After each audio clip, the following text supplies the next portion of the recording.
investigate numerous technologies. We want to look at things, everything ranging from making people more intelligent to help some people out here potentially as well. We want to make some people faster, stronger, better performers in bed, specifically for Fred. We want to we think there are numerous ways in which you can improve these things. We think there's specific things like, for example, building resistance to chemical and biological weapons. We think there are things like allowing people to control people with their minds. With their minds and control their tanks with just their pulse alone. But we think it's not really about the specific technologies, but about the principle of whether we should be doing this or not, ladies and gentlemen. What we want to say is that the only criteria you have is that you need to be able to get this science to the point that you would have to be able to get into a traditional clinical test of humans, ladies and gentlemen, i.e. you have a reasonable chance of thinking that you're not going to make that person explode. If there's a chance that person will explode, well, there's a chance you'll explode in the military full stop. And that's the first thing we're going to want to look at, is this idea of consent for the individual. The second thing which I really want to talk about then is in terms of not only benefits from this, but in terms of wider society and in terms of the military. And the third thing is I want to talk about the broader potential for this to change the role of the military and military careers within our society. So the first thing is this. In terms of consent, we think it's pretty straightforward. People consent to a career in the military knowing you may die, knowing that even if you get out of the military alive, you may be carrying a burden with you for your entire life in the form of things like post-traumatic stress disorder and so forth. You know that when you enter the military, you are potentially carrying something with you for the rest of your life.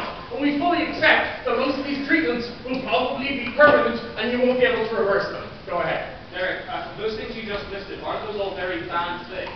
No. They're all pretty good things, ladies and gentlemen. Realistically, better love-making ability allows you to have better spies who can sleep with the women of the enemy.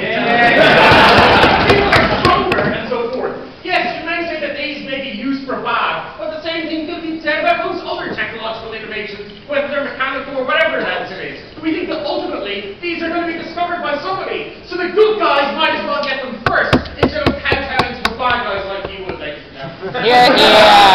We think, even though this is permanent, we think that people can consent to things that they can't even understand. We've all seen the movies with this in it, ladies and gentlemen. It may even be worse than that. But people can't really fully understand the full horrors of war, but we still let them consent to joining the military. One of the other benefits of this, we actually think that this may make the lives of the individual troops safer, ladies and gentlemen, because of the specific skills that this gives them. If someone can run faster, they can retreat faster, ladies and gentlemen. Can't be hit with weaponized Ebola, you can go ha ha ha. And we think there's really good benefits that even if there may be harms and risk to the individual, on balance, all of these technologies will make these individuals safer in terms of how they go about doing their jobs. Because we think that is the primary responsibility which we should be doing in terms of research for the military, doing things which allow people to do that job in a safer manner, ladies and gentlemen. We also think we have no problem in principle with these technologies being used in wider society. Some people could really do with being smarter or funnier or whatever it is, ladies and gentlemen, that you can improve. But what we see though is that we're going to use the military as a staging ground for this, as a place where people get first access to this, where people can try these things out. We think the same thing has happened with numerous mechanical, I'm taking members of this, mechanical or other technological innovations, where the military got them first, but they have massive civilian uses that have the potential to transform our society. Look at people, for example, if we can make people stronger, people with disabilities, what that could do for their lives, and the military can lead that research. Jack! Derek, it's a very obvious point that needs to be said. Do you realise that faster, stronger, intelligent, better, all very relative words, they represent relative things.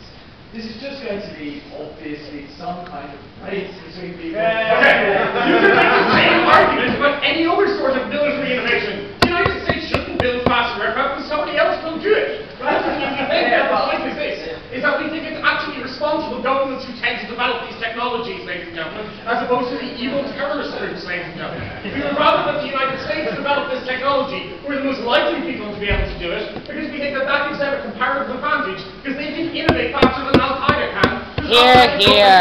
Pfizer behind them, ladies and gentlemen. We think it's pretty simple in terms of that. So yes, the bad guys may get access to this technology, but we think the technology will disproportionately accrue to good people and good governments who have economies behind them and so forth.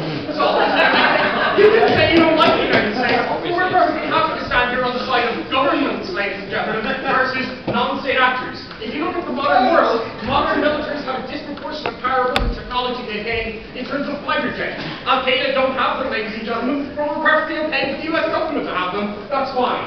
The last thing I'll say is in terms of this as an ability to change the military perceptions of the military within society, is that if we see that the military is the place where you can go to get opportunities, look at how many people in the United States join the military so that they can get a university education.